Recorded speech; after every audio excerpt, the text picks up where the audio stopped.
साथियों, आज आपको एक बहुत ही महत्वपूर्ण जानकारी देना चाह रहे हैं, तो कृपया करके पूरी वीडियो बिल्कुल ध्यान से सुनिएगा।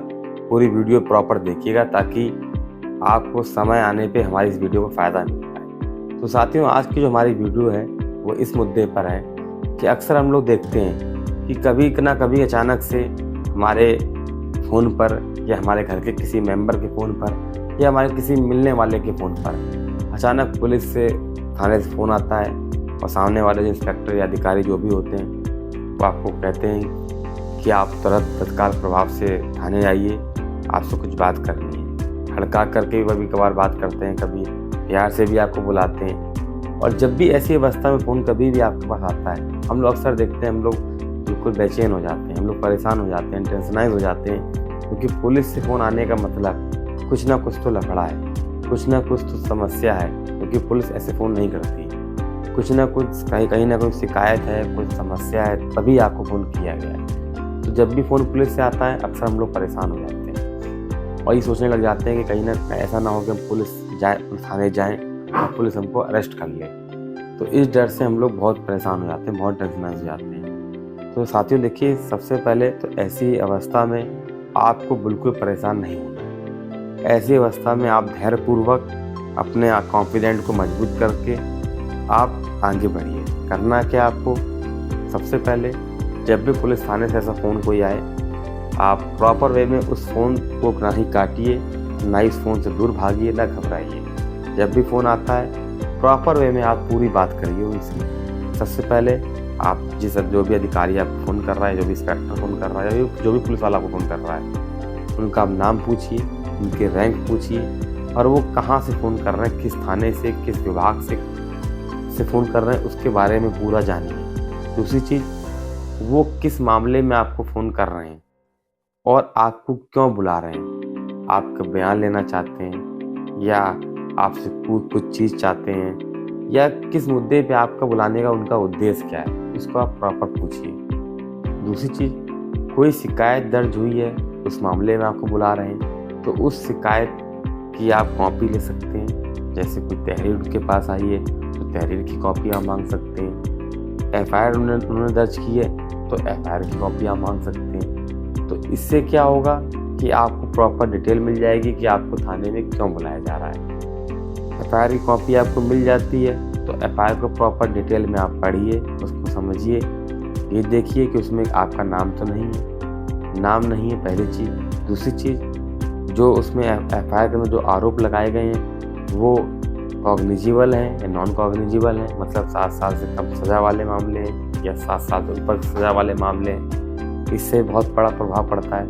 दूसरी चीज़, एफआईआर की कॉपी मिल जाने के बाद आप अपने मिलने वाले किसी वकील से आप उससे परामर्श ले सकते हैं, देख सकते हैं, समझ सकते हैं कि आप कैसे आगे बढ़ें, या उस मैटर में आप डायरेक्टली इन्वॉल्व रहें कि आपका नाम नहीं है उस चीज़ में। आपको मोटी पिक्चर क्लियर हो जाएगी एफआईआर कॉपी मिलने से। दूसरी चीज़, जब भी कोई पुलिस वाला आपको बुलाए तो आपको डायरेक्टली नहीं जाना है। आप समझिए, कानूनी रूप से कोई भी पुलिस वाला डायरेक्टली आपको फ़ोन करके नहीं बुला सकता, ये कोई नियम नहीं है। आप सीधा मना कर सकते हैं। आप कह सकते हैं कि यदि मुझे आप थाने बुलाना चाहते हैं तो आप मुझे प्रॉपर लीगल नोटिस दीजिए। लीगल नोटिस मतलब पुलिस CRPC 91, CRPC 160 और CRPC 41A के तहत आपको नोटिस भेजती है, जिसमें क्या होता है कि CRPC 91 के तहत जब पुलिस को आपसे कोई जांच के समय या पुलिस किसी मैटर की जांच कर रही होती है, उसमें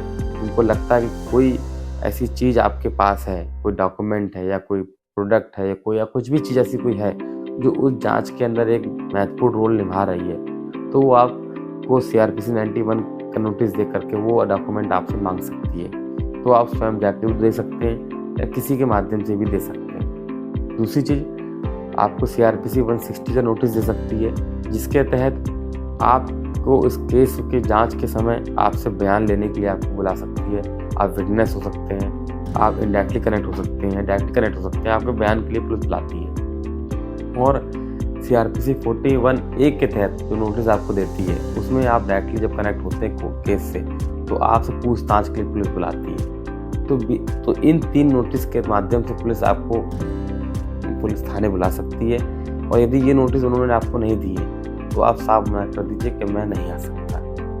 तो ऐसी स्थिति में पुलिस आपको ज़बरदस्ती नहीं बुला सकती, पुलिस आपको नोटिस देगी। और जब नोटिस आपके पास आए तो आप उस नोटिस को प्रॉपर पढ़िए, उसमें सब कुछ डिटेल होगा, किस थाने से आया है नोटिस, किस अधिकारी ने भेजा है, क्या FIR है, मैक्सिमम आपको जानकारी उसमें मिलेगी। और उस नोटिस के बिहाफ पर आप उस नोटिस को लेकर के अपने वकील के पास जा सकते हैं, जिसको जो आपको लीगल जानकारी दे पाए या आपको हेल्प कर पाए, उसके बाद लेके जा सकते हैं। और वहाँ से आप आगे आपको थाने जाना है, कैसे जाना है, पूरी प्रिपरेशन आप तैयार करके मैगजीन आप जा सकते हैं। दूसरी चीज़, आप नोटिस देखिए और नोटिस देखने के बाद आपको लगता है कि ऐसा कोई मामला फंस रहा है जहाँ पे आपको पुलिस वहाँ जाने पर अरेस्ट कर सकती है, तो ऐसी अवस्था में आप पहले से ही कोर्ट में जाकर के आप अग्रिम जमानत ले सकते हैं, ताकि आपको वहाँ जाने के बाद पुलिस आपको अरेस्ट ना कर पाए। तो ये साथियों पूरा प्रोसेस है, इस प्रोसेस को आप निभाएंगे तो आप पुलिस द्वारा सडनली आपको थाने बुलाने के मामले में आप अपने आप को सेव कर पाएंगे। तो साथियों, ऐसी अवस्था में जब भी पुलिस थाने से कोई भी फ़ोन आपके पास आए तो आप बिल्कुल मत घबराइए, बिल्कुल टेंशनाइज ना होइए। आप किसी मैटर में इन्वॉल्व बिल्कुल नहीं किसी तरीके से, तो आप बिल्कुल नहीं घबराइए। मगर यदि कहीं आप कंसर्न किसी मैटर से कनेक्ट हैं, आपको लगता है कि इस मैटर से आप जुड़े हुए हैं, उसी से जुड़ा हुआ मामले में आपको बुलाया गया है, तो भी आप बिना परेशान हुए मजबूती से अपनी प्रिपरेशन को करके यदि आप जाएंगे तो अपने आप को बेटर तक डील कर पाएंगे और समस्या से अपने आप को बचा पाएंगे। तो साथियों, मैं उम्मीद करता हूँ कि आपको मेरी वीडियो के माध्यम से, हमारे द्वारा बताए जाने के तरीके के माध्यम से आपको समझ में आया होगा। और मुझे लगता है कि ऐसी अवस्था में अब आप उतने परेशान नहीं होंगे जितने अक्सर लोग परेशान होते हैं। दूसरी चीज़ साथियों, कोई चीज़ आपको समझ में ना आई हो, आप कमेंट करके हमसे पूछ सकते हैं, या किसी अन्य चीज़ के बारे में आपको जानकारी चाहिए तो वो भी आप पूछ सकते हैं। दूसरी बात साथियों, हमारी इस वीडियो को, हमारे इस चैनल को आप लाइक कमेंट शेयर बिल्कुल करें, ताकि जो हम जानकारी लीगल वे में आपको दे रहे हैं, इतनी मेहनत करके जो वीडियो लाते हैं आप लोगों के लिए, क्योंकि हमारा उद्देश्य है कि देश का प्रत्येक नागरिक को लीगल नॉलेज हो, क्योंकि ये बहुत ज़रूरी है। क्योंकि समय आने पर यदि हमको इसकी जानकारी है तो हम बेटर तरीके से अपनी समस्याओं से बाहर निकल सकते हैं।